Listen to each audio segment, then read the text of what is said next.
बात हुई। आज बहुत सारे लोग हमारे भील आदिवासी भाइयों को बरगलाने की कोशिश करते हैं। वो कहते हैं कि भील जाति के नाम पर कोई राज्य नहीं बन सकता।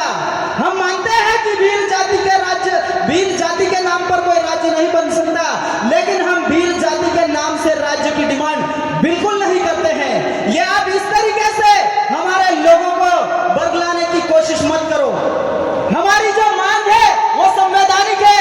संविधान का अनुच्छेद 3 हमको कहता है कि अगर किसी क्षेत्र में प्रशासनिक व्यवस्था अच्छी नहीं चलती है या शासन प्रशासन वहां पर काम नहीं कर पा रहा है, ऐसे में हमें उस व्यवस्था को बदलने के लिए, वहां के लोगों के भले के लिए किसी भी राज्य की सीमाओं को मिला करके काट करके एक अलग राज्य को बना सकते हैं। यह पावर हमें संविधान ने दिया है। लेकिन आज आदिवासी भाइयों में जागरूकता आने लगी तो आज जो पॉलिटिकल पार्टियां हैं उनके पेट में दर्द होने लगा। इसकी वजह से आज वो हमें राजनीतिक पार्ट पढ़ा करके अलग अलग संगठनों में बांटने की कोशिश कर रहे हैं। इसलिए आज मैं इस मंच से आप लोगों से कहना चाहता हूं कि आप जो भी लोग यहाँ पर आए हैं, आज से ये प्रण लेके जाइए कि आप अपने घर परिवार से एक व्यक्ति ऐसा तैयार कीजिए जो हमेशा भील प्रदेश के लिए समर्पित हो जाए। साथियों, भील प्रदेश को बनाने के लिए हमें बहुत लंबी लड़ाई लड़नी पड़ेगी। तेलंगाना का इतिहास उठाकर देख लीजिए, 2014 में बना, लेकिन 60 से 65 साल की लड़ाई उन लोगों ने लड़ी और तब जाके 2 जून 2014 में नया राज्य बना। तो हमें हमारे राज्य को बनाने के लिए सबसे पहले इतिहास को पढ़ना पड़ेगा। इतिहास को पढ़ते हुए, उसको ध्यान में रखते हुए, हमारे महापुरुषों के दिखाए हुए रास्तों पर चलते हुए हमको हमारे राज्य को बना करके दम लेना है।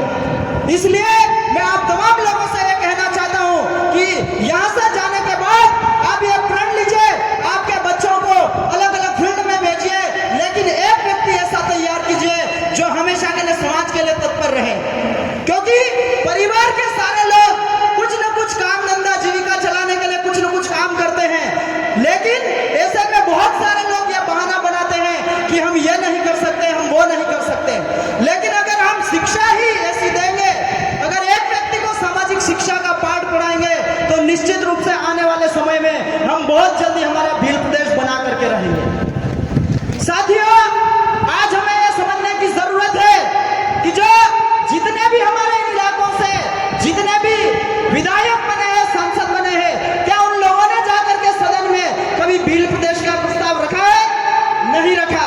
एकमात्र सेलाना विधायक कमलेश्वर जी डोडियार का मैं धन्यवाद ज्ञापन करता हूं, क्योंकि उन्होंने जैसे ही यहां से भोपाल में गए और वहां जाकर के उन्होंने टेबल ठोक करके भील प्रदेश का प्रस्ताव रखा। तो यह हमारी सबकी ताकत है। इस ताकत को हमको आजमाना पड़ेगा और भील प्रदेश को बनाने के लिए हमें हमारी ग्राम सभा और सिलेक्शन प्रणाली लानी पड़ेगी, तभी जाकर के हम भील प्रदेश का निर्माण कर पाएंगे। अन्यथा ये लोग हमको पार्टियों में बांट बांट करके बर्बाद कर देंगे। आज हम देख रहे हैं यहाँ आपके पास में बहुत बड़ा डैम बन रहा है। यह डैम बनेगा तो ये यहाँ डैम वाला पानी कहाँ जाने वाला है? यह पानी बड़ी बड़ी कंपनियों के यहाँ पर, ये जो एक्सप्रेसवे निकला है, इसके किनारे किनारे बहुत बड़ी बड़ी कंपनियां बनेगी और उसके लिए यह तैयारी की जा रही है। इसलिए आप लोगों से निवेदन है, अपने अपने गांव में जाए और ग्राम सभा बनाए और ग्राम सभा के माध्यम से सिलेक्शन प्रणाली को लागू कीजिए और ऐसे नेता निकालिए जो जाकर के सदन में जाकर टेबल ठोक के बोले और आपके अधिकारों की पैरवी करे। बहुत